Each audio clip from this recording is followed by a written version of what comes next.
ये है जो सुनीति नाम की रानी है ना, वो जंगलों में रहती है। क्योंकि जिस दिन से सूरज आई है तो सुनीति को जंगलों में जाना पड़ गया है। अब जरा देखिए, हम आप भी उत्तान पाद बने हुए थे। क्योंकि उत्तान पाद का अगर वास्तविक विश्लेषण करें, उद माने ऊपर, पाद माने पैर, जिसके पैर ऊपर होते हैं उसे उत्तान पाद कहा जाता है। और प्रत्येक प्राणी माँ के गर्भ में उल्टा ही लटका होता है। हम आप भी उत्तान पाद हैं। उत्तान पाद की दो रानियां हैं, सुनीति और सुरुचि। हमारे जीवन में भी दो रास्ते हैं। जब हम पैदा होते हैं तो दो रास्ते होते हैं हमारे लिए, दो सामने रास्ते दिखाई पड़ते हैं। एक सुरुचि माने अधर्म का मार्ग है, एक सुनीति माने धर्म का मार्ग है। सुनीति जिसकी नीति अच्छी हो, बुद्धि अच्छी हो, जिसका भाव अच्छा हो। और सुरुचि स्वस्वरुचि सुरुचि जो केवल अपने अनुकूल ही चलावे, ये बुद्धि है ना। हम लोग नहीं कहते दो मन है, एक तो कहता है ऐसा कर लो, एक कहता है ऐसा न करो। क्योंकि सुनीति सुरुचि दोनों यहाँ बैठी हुई है, दोनों हमें दर्शाती है। सुरुचि चाहती है हमारी तरफ चले, सुनीति कहता है हमारी तरफ। उत्तान पाद ज्यादातर सूरज के साथ रहते हैं, क्योंकि ये जो सूरज होती है ये अपने अनुसार चलाती है। और जो इनके चक्कर में फंसता है उत्तम मिलता है। उत्तम व्यवस्था तो बड़ी उत्तम होती है, लेकिन अंत बड़ा खराब होता है। क्योंकि उत्तम तो यक्षों के द्वारा मृत्यु हो जाती है।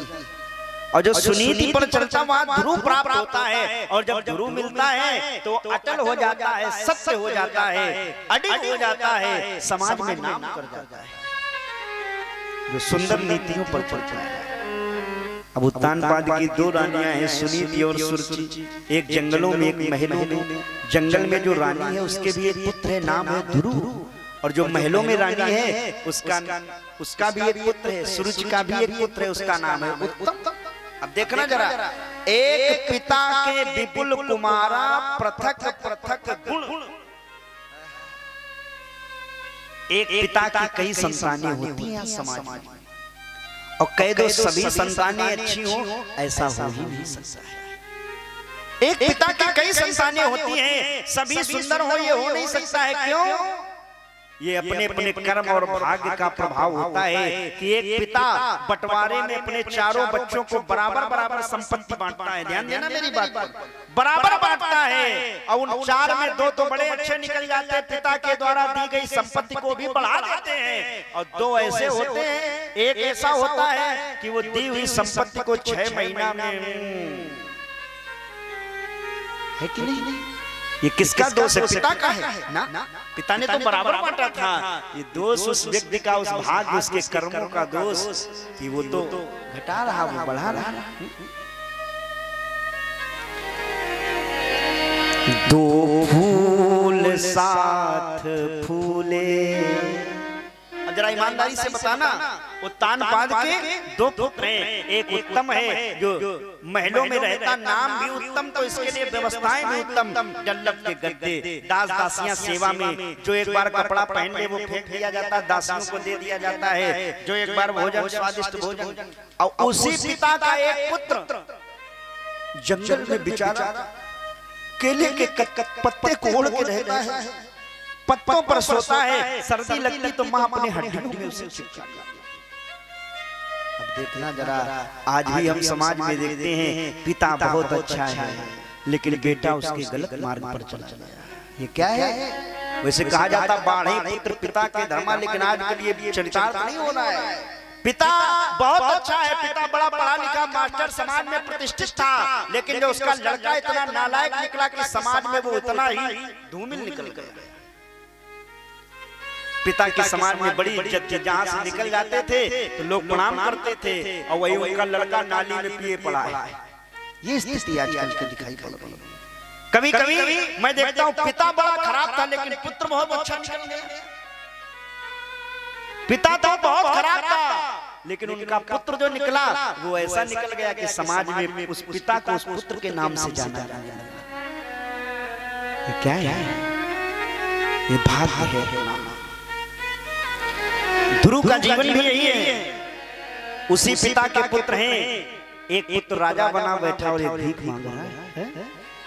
दो फूल साथ फूले, किस्मत जुदा जुदा है, दो फूल साथ फूले, किस्मत जुदा जुदा है, दो फूल साथ फूले, किस्मत जुदा जुदा है, दो फूल साथ फूले, किस्मत जुदा जुदा है। एक का बना है शहरा, एक का बना है सहरा, एक दूल्हे में दबा है, एक का बना है सहरा, एक दूल्हे में बड़ा है।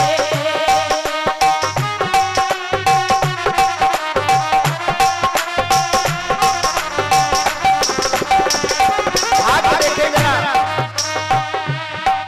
एक पेड़ की दो डाली काटी गई थी संग में, एक पेड़ की वो डाली काटी गई थी संग में, एक पेड़ की लकड़ी काटी गई एक साथ, लेकिन भाग एक का बना मकान है, एक मकान में रोशनदान खिड़की दरवाजा बना दिया गया, उम्र बढ़ गई इस लकड़ी की। एक का बना मकान है, एक जल रही चिता में। एक का बड़ा मकान है, एक जल रही चिता में।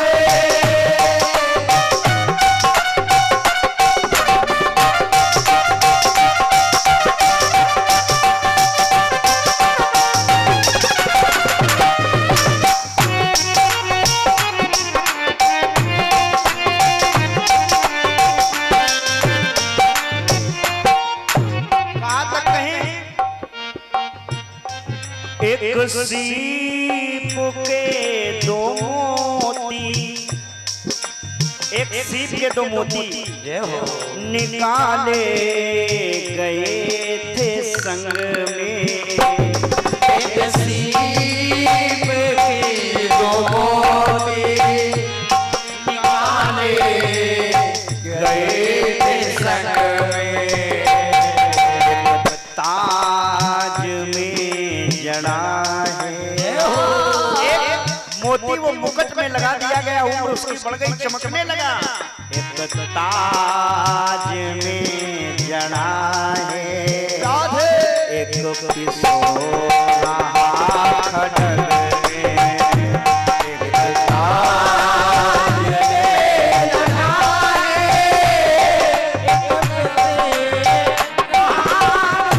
और अंतिम बात, एक बाप के दो बेटे हिस्से में थे बराबर, एक बाप के दो बेटे ऐसे वो बराबर, एक पिता के दोनों पुत्र हिस्से में बराबर, लेकिन भाग एक बादशाह बना है, एक बादशाह बना है, एक भीख मांगता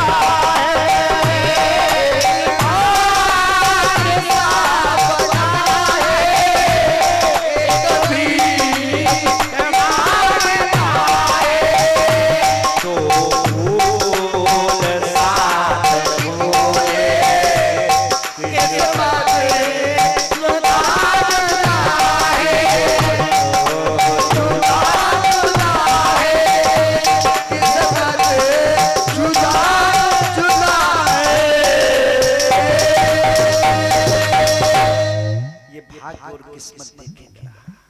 उसी उत्तानपाद के दोनों पुत्र हैं।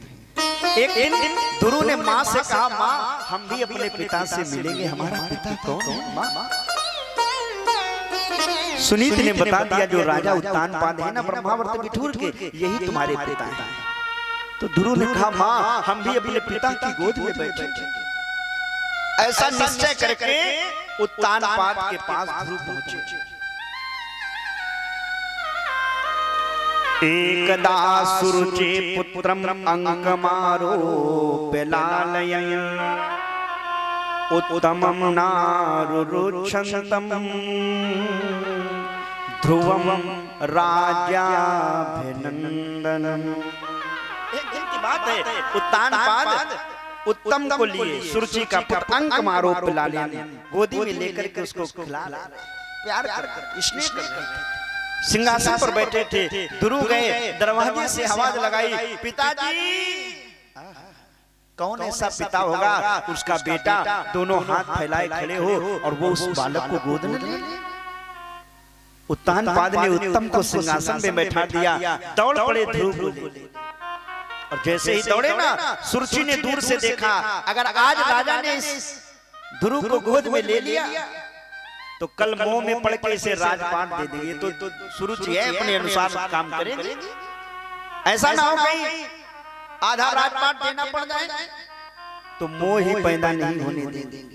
दौड़ के गई और जैसे ही ध्रुव को गोद में लेने जा रहे थे, ध्रुव का हाथ पकड़ करके सुरुचि ने झटक दिया,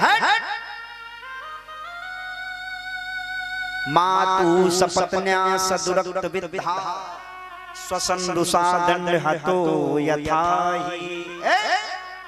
तेरी माँ वो जंगल में रहने वाली भिखारनी दासी, यहाँ से जब दही इत्यादि जाता मथने के लिए वो मत करके यहाँ भेजती, तब उसे 2 मुट्ठी जो हम देते हैं, बेझड़ देते हैं, तो वो खाती है। वो भिखारनी का लड़का ध्रुव, और तू यहाँ बैठना चाहता राज सिंहासन पर। अरे इस राज सिंहासन पर तो मेरा पुत्र बैठेगा, तेरे जैसे जंगल में घूमने वाली भिखारनी का लड़का नहीं। ध्रुव ने कहा, माँ आप मुझे गाली दे दो, मैं सह लूंगा, लेकिन मेरी माँ को क्यों गाली दे रही?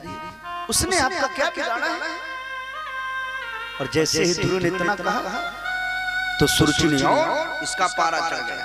हाँ हाँ मालूम है तेरी माँ, बड़ा आया माँ का भक्त। अरे इतनी अच्छी होती है वो तो उल्टा नारी है। यहाँ तेरे पिता की वो पहली पत्नी थी, लेकिन देख वो तो जंगल में रह रही हो, मैं यहाँ राज कर रही हूँ। क्यों? मुझ में वो क्षमता है, तेरी माँ में नहीं क्षमता है।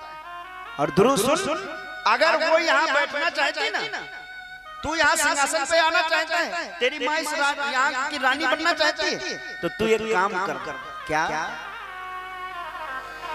तपसारा पुरुषं तस्यैवानुग्रहेण में।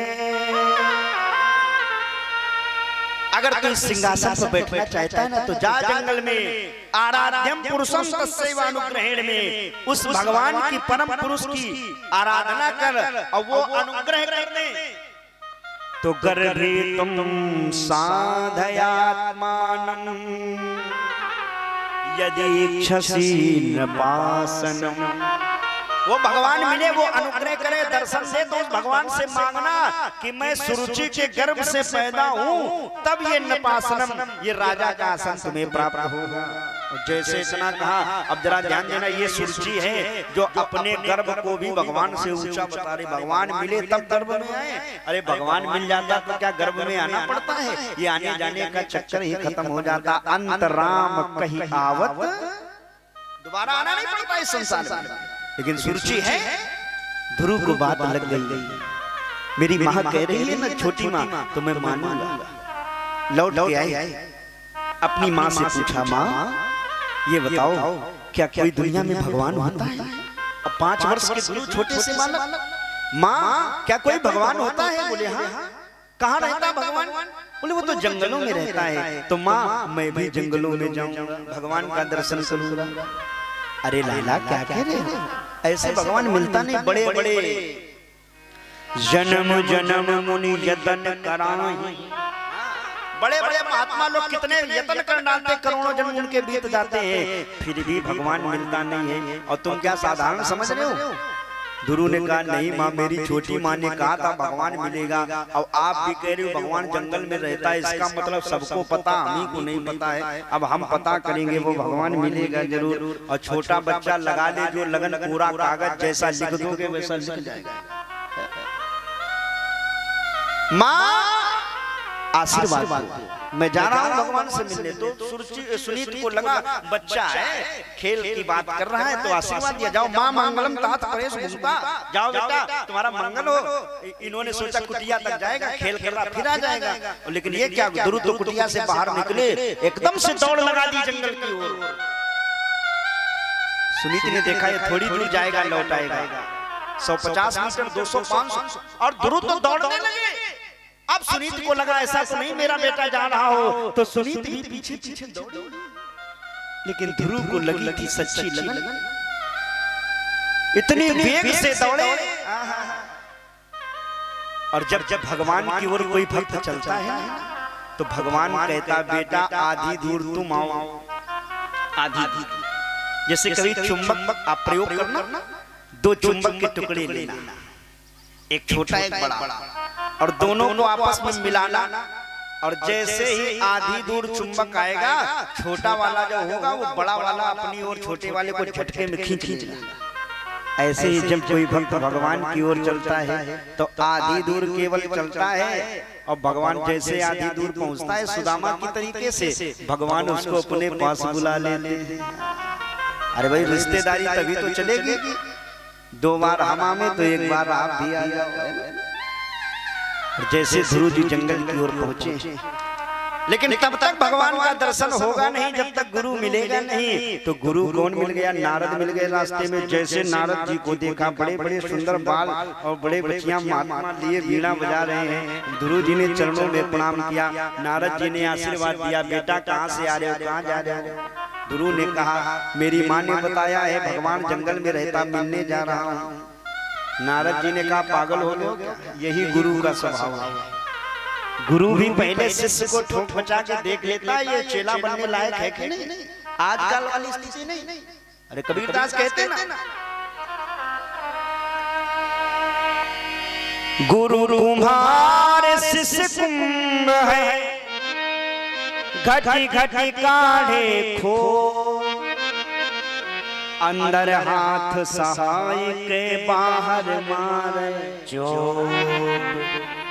गुरु जो होता है कुम्हार की स्थिति होती है, जैसे कुम्हार घड़ा बना करके ऊपर से घड़े पर चोट मारता, हथौड़ा चलाता है लकड़ी का, देखने में लगता है घड़ा फोड़ देगा, लेकिन वो अंदर हाथ लगाए रहता है, और वो जितने हथौड़ा मारता उतना वो घड़ा मजबूत होता चला जाता है। बस यही तो है, गुरु डांटता भी है, चिल्लाता भी है, फटकारता भी है, मारता भी है, लेकिन ये गुरु जो कर रहा है ना, ये चेले के हित के लिए कर रहा है, बेटा सुधर जाओ। और चेला जो ये चोट खा गया वो दुनिया में चमक गया, जो ये चोट खा गया वो दुनिया में चमक गया, और जो वो चोट नहीं सहन कर पाया तो वो वहीं फूट गया। अरे भाई अब गुरु की ओर, अब गुरु गुरु हो चुकी। आजकल की बड़ी कबीरदास ने बड़ा अच्छी बात लिखी गुरु के विषय में, बोले आजकल तो जेब में पैसा हो ना, पैसा हो जितने गुरु चाहो। वो कबीरदास कहते ना, गली ने गुरुआ फिरे चेला कंठी लियो, स्वर्ग जाओ चाहे नरक जाओ पर हमें टनाटन दे। आजकल तो केवल जेब में पैसा हो, देखो गुरु की लाइन लगी, पैसा हो, लाल कपड़ा वाले, पीला कपड़ा वाले, सफेद कपड़ा वाले, काले कपड़ा वाले, बिना कपड़ा वाले, जटाओं वाले, दाढ़ी वाले, बिना जटाओं दाढ़ी वाले, जैसे चाहो वैसे गुरु मिलेंगे। लेकिन हमें ऐसे गुरु नहीं चाहिए, हमें तो गुरु वो चाहिए कौन, जिससे बैठ करके हम दो बात। देखो एक चीज याद रखना, आप लोग शहर में रहते हो, कभी कभी हम लोग बहकावे में आ जाते हैं। गुरु हमेशा गुरु करना चाहिए, सब लोग करते हो। अच्छा कितने लोग हाथ उठा के बताओ जिन्होंने गुरु किया हुआ, हाथ उठा के बताना, ईमानदारी से बताना, ये ना सोचना पड़ोसी उठाए हम भी उठा लें। हाँ चलो अच्छी बहुत अच्छी बात, जिन्होंने किया है बड़ी अच्छी बात। और गुरु सदैव ऐसे व्यक्ति को करना चाहिए जिससे बैठ करके हम दो बातें कर सकें। वो नहीं कि बड़े वाले गुरु हैं, दूर से ऐसे ऐसे कर रहे हैं, टाटा टाटा बाय बाय, चेला लोग हाथ उठाए घूम रहे, यही हमारे गुरु, यही गुरु। हमने दो लोगों से पूछा, हमने कहा गुरु किया? बोले हाँ। हमने कहा कौन? बोले फलाने फलाने फलाने महाराज जी। हमने कहा इतना बड़ा नाम? बोले और क्या, गुरु बड़े भौकाली।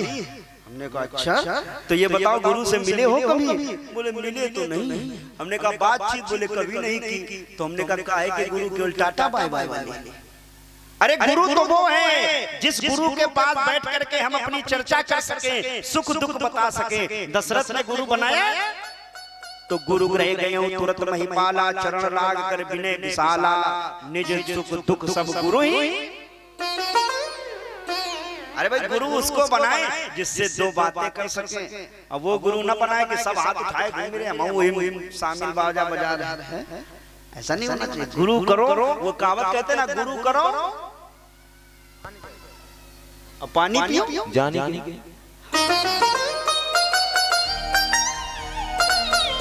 गुरु करो छान के पानी पियो। लोग उल्टा करते हैं, लोग कहते हैं पानी पियो छान के, गुरु करो जान के ना। गुरु करो छान के पानी पियो जान के। देखो छानने से पानी मान लो कुत्ते ने जूठा कर दिया, अब आप छान रहे हो तो क्या वो शुद्ध होगा? तो पानी जान लो और गुरु छान लो, नहीं तो फंस जाओगे। एक बात और मैं आपको बताऊं, चलो आपने जिसको बनाया हो, किसी गुरु की निंदा नहीं मैं करता हूं, क्योंकि गुरु गुरु होता है, जो मंत्र देता है वही तो हमारे जीवन का कल्याण करता है। लेकिन एक बात और याद रखना, क्योंकि आजकल भीड़ में लोग ये भी भूलते जा रहे हैं, जीवन में गुरु केवल एक ही बार बनाना चाहिए। माता जी एक ही बार, ये नहीं कि जहाँ चले बयार पीटता ही सो कीजिए। कुछ लोगों को आदत होती, आज इनका सत्संग शुरू, बोले ये हमारे गुरु, कल वहाँ चुन्नीगंज में लग गो टेंट, बोले ये गुरु हमारा, दूसरे दिन उधर वहाँ लग गया टेंट, बोले वे वाले गुरु। ऐसा नहीं ना, गुरु केवल एक बार ही गुरु। देखो गुरु रहे ना रहे, मृत्यु लोग है, गुरु को भी मरना, चेला भी मरना है, तो गुरु केवल एक बार बनाए, जो मंत्र हमें दे दिया है। गुरु रहे न रहे कोई बात नहीं, लेकिन मंत्र हमें जीवन भर याद रखना है, उसी मंत्र से हमारा कल्याण होगा। एक माता जी थी दिल्ली में, हमारे पास आ गई, बूढ़ी थी करीब करीब, मैं कथा आपको बता रहा हूँ 75 साल की उम्र होगी, चश्मा लगाए दांत में, बोली महाराज हम आपको गुरु बनाएंगे। हमें लगा माता जी बताओ इतनी बूढ़ी हमें गुरु। हमने कहा माता जी क्षमा करना, हम चेला नहीं बनाते हैं, भगवान की कथा कहते हैं, हम कहाँ गुरु लायक हैं। तो आप, अरे बोले नहीं नहीं आप कथा बढ़िया कहते, तो हम तो आप पे गुरु बनाओ, हमारे पैर पकड़ लिए।